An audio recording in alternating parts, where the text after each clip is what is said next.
الذی ابدع الافلاک والارضین والصلاة والسلام علی من کان نبیا وآدم بین الماء والطین اما بعد فاعوذ باللہ من الشیطان الرجیم بسم اللہ الرحمن الرحیم۔ آج کا ہمارا درس قرآن سورہ بقرہ کی آیت نمبر 249 سے شروع ہو رہا ہے۔ ایک دفعہ ہدیہ درود پیش کیجیے۔ اللہم صلی علی سیدنا و مولانا محمد وعلی آلہ وعترتہ بعدد کل معلوم لک۔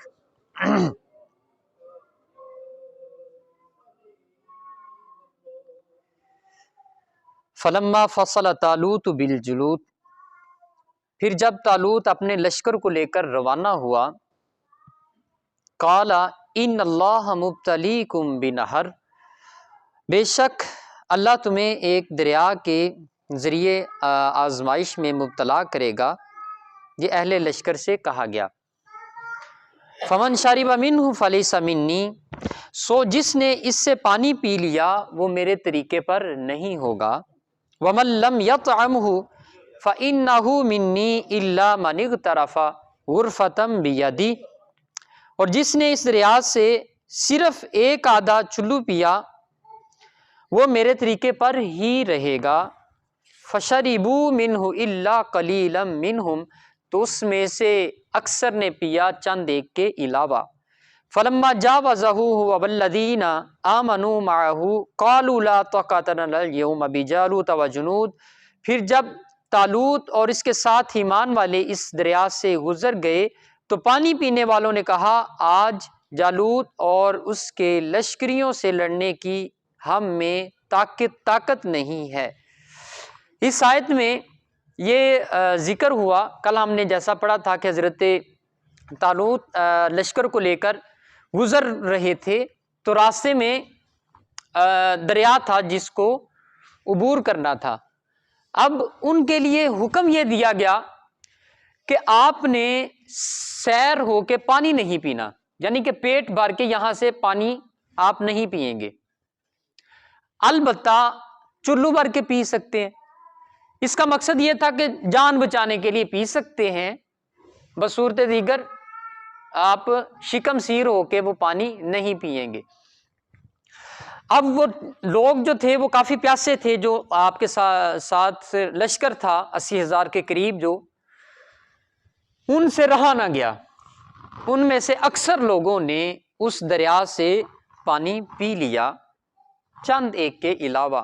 وہ جو 313 بچے تھے آخر تک وہ چلو کے ساتھ حسب ضرورت پانی پیتے رہے کہ صرف جان جو ہے وہ بچی رہے۔ اب وہ جو پانی پی رہے تھے وہاں سے، ان کا نظریہ یہ تھا کہ ہم پیاسے رہیں گے تو ہم لڑیں گے کیسے؟ مطلب ہم اس سفر میں ہی اتنی پیاس برداشت کریں گے، بھوک اور پیاس کے ساتھ، آگے جا کے ہم لڑیں گے کیا؟ تو وہ چند لوگ تھے جو اس حکم کی تعمیل کر رہے تھے۔ اس کے پیچھے اصل میں اللہ رب العزت کی آزمائش تھی کہ یہ میرا حکم مانتے بھی ہیں یا نہیں۔ فتح اللہ رب العزت نے لڑنے کی وجہ سے تو نہیں عطا فرما دی، وہ اس طرح کا تو مقابلہ ہوا ہی نہیں آگے جا کے۔ بس وہ یہی تھا کہ اللہ رب العزت نے حضرت داؤد علیہ السلام کی برکت سے ہی فتح عطا فرما دی ان کو۔ ان کے لیے یہ حکم تھا کہ نہیں پینا یہاں سے، لیکن پھر بھی انہوں نے اس حد کو، اس بیریئر کو توڑ کر آگے گزرے، یعنی کہ پانی پی لیا۔ قال الذین یظنون انہم ملاقو اللہ کم من فئۃ قلیلۃ غلبت فئۃ کثیرۃ باذن اللہ، وہ اللہ سے ملاقات کرنے والے ہیں، انہوں نے کہا بہت دفعہ اللہ کے حکم سے قلیل جماعتیں کثیر جماعتوں پر غالب آ جاتی ہیں۔ یعنی یہ تو تاریخ انسانی سے اب تک اکثر ایسا ہوا ہے کہ چند مختصر سا ایک حلقہ لوگوں کا، چند مختصر سا گروہ، اور وہ بڑی بڑی سپر پاوروں کے ساتھ ٹکرا گیا اور ان کو نیست و نبود کر دیا۔ نیست و نبود بھی ہوئے۔ چند صحابہ کرام، سیدنا صدیق اکبر رضی اللہ تعالیٰ عنہ کے دور میں بھی، حضرت عمر فاروق رضی اللہ تعالیٰ عنہ کے دور میں بھی چند ہزار صحابہ کرام جاتے تھے۔ جو فتوحات ہوئی، اتنے بڑے رقبے بھی حضرت عمر رضی اللہ تعالیٰ عنہ کے دور میں وہ کیسر و کسرا بھی حضرت عمر کے دور میں، یہ کیسر اور کسرا جو جب کہا جاتا ہے اس کا مطلب ہوتا ہے یہ اس دور کی سپر پاور تھی، جیسے آج کے دور میں امریکہ ہے، تو وہ چند ہزار صحابہ کرام جا کے وہاں پہ لڑنا شروع ہو گئے اور وہاں پہ فتح بھی حاصل کی. تو اللہ رب العزت نے چھوٹے لشکر کو بڑے لشکر کے اوپر فتح دی. تو بدر میں بھی یہی تھا معاملہ کہ 313 صحابہ کرام تھے، 1000 کا لشکر کفار کا تھا اور انہیں مار کر بھگا دیا. تو یہ اللہ رب العزت کی اصل میں طاقت تھی، اللہ کی نصرت تھی جو ان کے شامل حال ہوتی تھی. تو جو آپ نے 65 کی جنگ جن بزرگوں نے دیکھی ہے، تو یہ تو ابھی ہمارا ماضی قریب کا ایک آنکھوں دیکھا ہوا حال ہے کہ وہ ٹینک لے کے آگے تھے، ٹینک کہ آج بس ان کا صفایا کر دینا. پھر لوگوں نے دیکھا کہ ٹینک بھی ہوا میں اڑ رہے تھے، اس کے بھی پرخچے اڑ رہے تھے. تو اللہ رب العزت نے ان کو بھی عزت بخشی اور ان کا بھی اللہ رب العزت نے بھرپور ساتھ دیا. واللہ مع الصابرین، اللہ صبر کرنے والوں کے ہمیشہ ساتھ ہے. ولما برزوا لجالوت وجنودہ، اور جب وہ جالوت اور اس کے لشکریوں کے سامنے صف آرا ہوئے، قالو، تو انہوں نے کہا، یعنی حضرت طالوت کے لشکر والوں نے یہ کہا، ربنا، اے ہمارے رب، افرغ علینا صبرا وثبت اقدامنا وانصرنا علی القوم الکافرین، ہم پر صبر انڈیل دے، یعنی کہ ہم پر صبر نازل کر دے، وثبت اقدامنا، اور ہمارے قدم مضبوط فرما دے، وانصرنا، اور ہماری مدد فرما، علی القوم الکافرین، یہ کافر قوم پر. تو یہ انہوں نے دعا فرمائی. یعنی یہ جو دعا کا مفہوم ہے، جو سیاق و سباق ہے کہ ہمیں صبر دینا، ثابت قدمی دینا، اور اس کے ساتھ ساتھ ہماری مدد کرنا، یعنی بھاگنے کا کوئی تصور ہی نہیں ہے اس دعا کے مفہوم سے کہ ہم بھاگنے کے لیے نہیں آئے، ہمیں یہاں پہ ثابت قدمی دینا کہ ہمارے قدم کہیں پیچھے کی طرف نہ دوڑ پڑیں اور کھڑے رہیں، ہم مقابلہ کریں اس کافر قوم کے خلاف. فَهَزَمُوهُمْ بِإِذْنِ اللَّهِ، سو اللہ کے حکم سے انہوں نے ان کافروں کو شکست دے دی. وَقَتَلَ دَاوُودُ جالوت، اور داود نے جالوت کو قتل کر دیا. وَآتَاهُ اللَّهُ الْمُلْكَ وَالْحِكْمَةَ وَعَلَّمَهُ مِمَّا يَشَاءُ، اور اللہ نے انہیں سلطنت اور حکمت عطا فرمائی اور جن چیزوں کو چاہا اس کا علم عطا فرما دیا. وَلَوْلَا دَفْعُ اللَّهِ النَّاسَ بَعْضَهُم بِبَعْضٍ لِفَسَدَتِ الْأَرْضُ وَلَٰكِنَّ اللَّهَ ذُو فَضْلٍ عَلَى الْعَالَمِينَ، اور اگر اللہ بعض لوگوں کے شر کو بعض نیک لوگوں کے سبب دور نہ فرماتا تو ضرور زمین تباہ ہو جاتی. یعنی نیک لوگوں کے ذریعے اللہ رب العزت برے لوگوں کا شر ختم فرماتا ہے. تو یہ نمرود اور حضرت ابراہیم، فرعون اور حضرت موسیٰ علیہ السلام اور ابو جہل، ابو لہب جیسے، اور حضور علیہ الصلوۃ والسلام، یعنی ایک طرف شر اور خیر یہ شروع سے چلتے ہوئے آ رہے ہیں.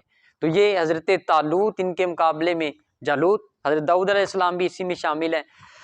تو اللہ رب العزت نے اس شر کو ختم کیا اور اللہ رب العزت نے خیر اور بھلائی کو عروج بخشا، اس کو فتح عطا فرمائی. اب یہاں پہ دیکھیں کہ اللہ رب العزت نے یہ پورا واقعہ بیان کرنے کے بعد یہ کہا کہ اس میں آتا اللہ، اللہ رب العزت عطا فرما رہا ہے الملک، یعنی کہ سلطنت، والحکمت، اور حکمت. یہ جہاد کا سارا سنیریو، سارا منظر بیان کیا. اس کے بعد فرمایا کہ ہم نے پھر ان کو ملک عطا کیا، حکمت عطا فرمائی.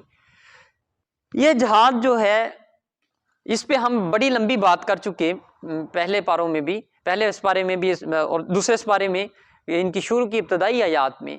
اس کی روح گردانی جب تک رہے گی تب تک ہمیں مار پڑتی رہے گی، جب تک ہم اپنے آپ کو پرامن ثابت کرنے کی کوشش کریں گے تب تک ہم مار کھاتے رہیں گے. اگریسو ہونا پڑے گا، مزاحمت کرنی پڑے گی، پھر اللہ رب العزت مسلمانوں کو دوبارہ کھوئی ہوئی عزت عطا فرمائے گا. دو چیزیں ہم نے ختم کر دی اپنے آپ میں، ایک جہاد اور دوسرا علم. جہاں پہ علمی ڈھانچہ مضبوط ہوتا ہے، مسلمان یہی نہیں صرف لڑتے تھے، مسلمانوں کا ایک گروہ ایسا بھی ہوتا تھا کہ جو وہ میدان جنگ میں بھی بیٹھ کے پڑھتے ہوتے تھے اور لکھتے تھے. مطلب جہاد بھی کرتے رہے ہیں اور پڑھتے اور لکھتے بھی رہے ہیں. سارا علم کا سرمایہ مسلمانوں کے پاس رہا. گرناطہ کے سقوط سے پہلے، اندلس کے سقوط سے پہلے، سقوط بغداد جب ہوا اس وقت علمی مرکز تھا بغداد، اور یہاں پہ لوگ جو ہے وہ علم کی پیاس بجھانے آتے تھے. جیسے آج کل بڑی بڑی یونیورسٹیوں میں جاتے ہیں، آکسفورڈ میں، کیمبرج میں، وہ علم کے مرکز بنے ہوئے ہیں. جو ہماری اسلامی کتابیں، ہمارے اسلام کی کتابیں جو ہمیں یہاں نہیں ملتی وہاں مل جاتی ہیں. اسی لیے اقبال نے کہا تھا نا، مگر وہ علم کے موتی کتابیں اپنے آبا کی، جو دیکھے ان کو یورپ میں تو دل ہوتا ہے سی پارا. کہتے میں وہاں پہ گیا، مجھے جو لاہور کی یونیورسٹیوں لائبریریوں میں کتابیں نئی اسلام کی ملی وہاں پڑھی ہوئی تھی، وہ تمہارا سارا علمی سرمایہ اٹھا کے وہاں پہ لے گئے.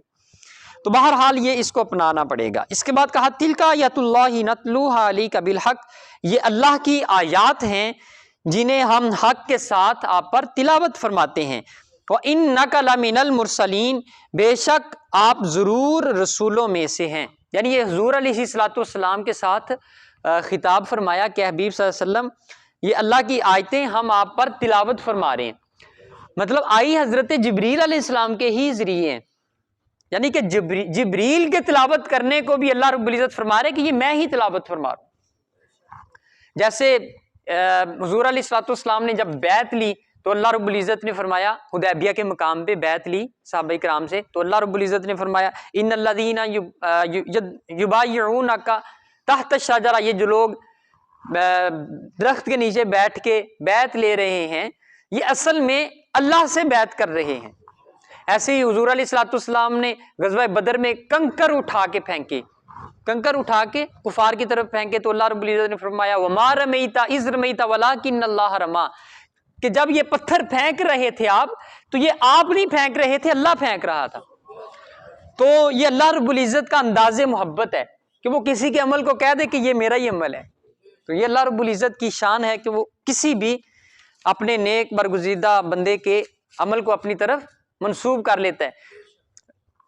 یہ حدیث پاک کا بھی ایک مفہوم ہے، بڑی طویل حدیث ہے کہ حضور علیہ الصلوۃ والسلام نے فرمایا، حدیث قدسی ہے کہ اللہ رب العزت فرماتے ہیں کہ جب کسی بندے سے میں محبت کرنا شروع کرتا ہوں تو وہ اس بندے کی میں زبان بن جاتا ہوں جس سے وہ بول رہا ہوتا ہے، اس کا ہاتھ بنتا ہوں جس سے وہ پکڑ رہا ہوتا ہے، اس کی آنکھیں بنتا ہوں جس سے وہ دیکھتا ہے، اس کے کان بن رہا ہوتا ہوں جس سے وہ سن رہا ہوتا ہے.